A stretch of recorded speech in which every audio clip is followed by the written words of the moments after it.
আসসালামু আলাইকুম। বাংলা নিউজে আপনাকে স্বাগতম। শুরুতেই সংবাদ শিরোনাম। গোলাম মন্ত্রীদের কারণেই হাসিনার পতন হবে।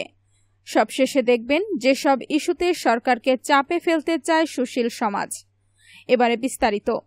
বাংলাদেশের ক্ষমতাসীন ফ্যাসিস্ট সরকারের বিচার বহির্ভূত হত্যা ও গুম খুনের ঘটনা এখন সারা বিশ্বে আলোচিত হচ্ছে।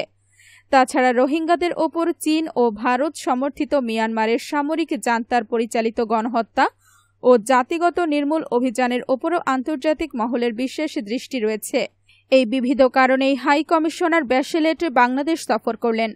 আশা করা যেতে পারে যে বাংলাদেশের সফর নিয়ে হাই কমিশনার ব্যাশেলেটের প্রতিবেদন এ বছরের সেপ্টেম্বর তথা আগামী বছরের মার্চ মাসে জেনেভায় অনুষ্ঠিতব্য বৈঠকে আলোচিত হবে। মিশেল ব্যাশেলেট ল্যাটিন আমেরিকার দেশ চিলির 2 মেয়াদের 2006 থেকে 2010, 2014 থেকে 2018 সাবেক প্রেসিডেন্ট।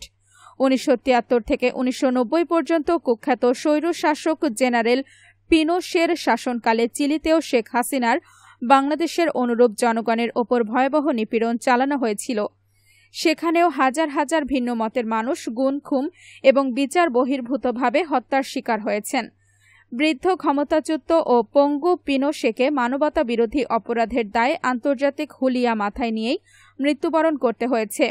কাজেই একটি ফ্যাসিস্ট সরকারের মানবতা বিরোধী কর্মকাণ্ড সম্পর্কে মিশেল ব্যাশেলেট ব্যক্তিগত অভিজ্ঞতার আলোকেই সম্যকভাবে অবহিত। তিনি এমন সময় বাংলাদেশ সফর করলেন যখন শেখ হাসিনা 17 কোটি মানুষের দেশটিকে শুধু বিশাল এক কয়েদখানায় বানিয়ে ছাড়েন নাই, রাষ্ট্রকেও প্রায় সর্বশান্ত করেছেন।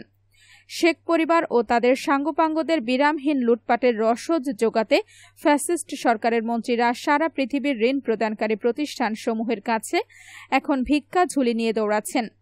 সাদ্দাদের বেহেশতের বাসিন্দাদের কুৎসিত ফুর্তির বেসুমার খরচের সংকুলান করার জন্য জনগণকে ঋণের পাহাড়ের নিচে দাফন করা হচ্ছে। তাই সফররত হাই কমিশনারকে ভিন্ন বাংলাদেশের গল্প শোনানোর জন্য গত 4 দিন মন্ত্রীরা রীতিমতো মিথ্যা বচনের প্রতিযোগিতা করেছেন। রুচিবিহীন কথাবার্তার কারণে সামাজিক মাধ্যমে ভাইরাল পররাষ্ট্রমন্ত্রী বলেছেন, গুম নামে কোনো শব্দ নাকি বাংলাদেশে নেই। তিনি যদি গুম শব্দ শুনে না থাকেন তাহলে তো অধ্যাপকের দাবিদার লোকটিকে বাংলা ভাষা শেখানোর জন্য আবার অবিলম্বে প্রাইমারি স্কুলে পাঠানো দরকার। গুম দেখতে চাইলে ডিজিএফআই এর আয়নাঘর নেত্র নিউজের প্রতিবেদন। র্যাবের সকল শাখার টর্চার চেম্বার জিয়া আন্তর্জাতিক বিমানবন্দরের উল্টো দিকের র্যাব 1-এর টর্চার চেম্বারে আমি নিজে 2010 সালে একদিন আটক ছিলাম। জেল থেকে জেলে মাহমুদুর রহমান অনন্যা। 4th মুদ্রণ জানুয়ারি 2018, পৃষ্ঠা 66 থেকে 73। মিন্টো রোডের ডিবি কার্যালয়। 2010 থেকে 2016 পর্যন্ত ওই স্থানে বহুবারের রিমান্ডকালে আমি গুমের ভিকটিমদের দেখেছি। পুলিশের কাউন্টার টেরোরিজম ইউনিট এবং সেনা ও পুলিশের সারা দেশের তথাকথিত সেফ হাউজে যেতে হবে। বেহিসাব অর্থ এবং ক্ষমতার জন্য শয়তানের কাছে বিবেক বন্ধক দেয়া আইনমন্ত্রী আনিসুল হক দাবি করেছেন, গুম নিয়ে মিশেল ব্যাশেলেট বৈঠকে নাকি কোনো প্রশ্নই করেন নাই। আনিসুল হকের কথা বিশ্বাস করলে মেনে নিতে হবে যে জাতিসংঘের মানবাধিকার বিষয়ক হাই কমিশনার খোশ গল্প করার জন্য আর বাংলাদেশের অবিশ্বাস্য ধন সম্পদ দেখে অভিভূত হওয়ার জন্য এত দূরের এই দুনিয়ার বেহেশতে 4 দিন কাটিয়ে ধন্য হয়েছেন। হাসিনার ব্যক্তিগত খুনি বাহিনীর অন্যতম হোতা বেনজিরের অ্যাসিস্ট্যান্ট স্বরাষ্ট্রমন্ত্রী আসাদুজ্জামান হাই কমিশনারকে জানিয়েছেন, আইনের শাসনের পীঠ স্থান বাংলাদেশে কালে ভদ্রে কোনো পুলিশ বাড়াবাড়ি করলে নাকি তার বিরুদ্ধে আইনানুগ ব্যবস্থা নেওয়া হয়। আমি নিশ্চিত যে মিশেল ব্যাশেলেট বাংলাদেশ সফরে আসার আগেই তাকে জানানো হয়েছে যে কথিত স্বরাষ্ট্রমন্ত্রীর চেয়ে প্রমাণিত খুনি পুলিশকর্তা বেনজির, মনিরুল এবং হারুনদের ক্ষমতা অনেক বেশি। সুতরাং তার কাছে স্বরাষ্ট্রমন্ত্রী আসাদুজ্জামানের বক্তব্যের কোনো মূল্য না থাকারই কথা। তাছাড়া স্বরাষ্ট্রমন্ত্রী যে তার অঘোষিত মনিব বেনজিরের যুক্তরাষ্ট্রের ভিসার জন্য মার্কিন রাষ্ট্রদূতের কাছে কাকুতি মিনতি করছেন সেটাও তো হাই কমিশনার ব্যাশেলেট তার সফরকালেই দেখেছেন। সরকার আমার ব্যক্তিগত অভিজ্ঞতায় দেখেছিলাম, বিদেশ যাত্রাকালে ভিসার কাজটি সচরাচর পিএস করে থাকে। শেখ হাসিনা স্বরাষ্ট্রমন্ত্রীকে পুলিশের IGPS বানিয়ে রেখেছেন। লক্ষ্য করার বিষয় হল জাতিসংঘের মানবাধিকার বিষয়ক হাই কমিশনার তার সফরকালে বাংলাদেশ সরকারের মানবাধিকার কমিশনের বর্তমান চেয়ারম্যান কিংবা কোনো সাবেক চেয়ারম্যানের সাথে সাক্ষাৎ করার কোনো প্রয়োজনীয়তা বোধ করেন নাই। অথচ সরকারের স্বাভাবিক প্রোটোকল অনুযায়ী এই সাক্ষাৎকার হওয়ার কথা ছিল। এই ব্যতিক্রম বাংলাদেশ সরকারের মানবাধিকারের প্রতি অঙ্গীকার সম্পর্কে জাতিসংঘের মূল্যায়নের গুরুত্বপূর্ণ পরিমাপক।